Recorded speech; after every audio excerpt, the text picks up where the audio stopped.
चला आज आपण बनवूया शेपूची भाजी। त्यासाठी मी टाकले तेल, त्याच्यात टाकूया कांदा, त्याच्यात थोडी जिरी टाकूया। तुम्हाला आवडत असेल तर टाकू शकता, नाही तर स्किप करू शकता।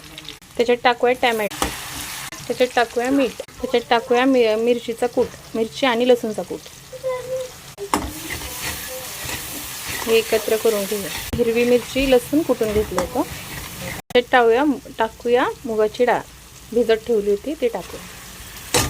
हे एकत्र करून घेऊया, चांगल्या प्रकारे एकत्र करून घेऊया। त्याच्यात टाकूया भाजी, नाही रे बच्चा, हे एकत्र करून घेऊया। हे सगळं एकत्र करून घेतलं। ह्या भाजीला झाकायचं नाही, असं उघडच वाफेत शिजून द्यायची, झाकून नाही ठेवायची। पूर्ण उघडत असं 15 ते 20 मिनिटं शिजून द्यायची।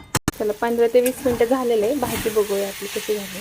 आपली भाजी झालेली आहे, गॅस बंद करूया। चला ह्या प्रकारे आपली भाजी झालेली तयार। रेसिपी ट्राय करा आणि कमेंटमध्ये सांगा कशी वाटली।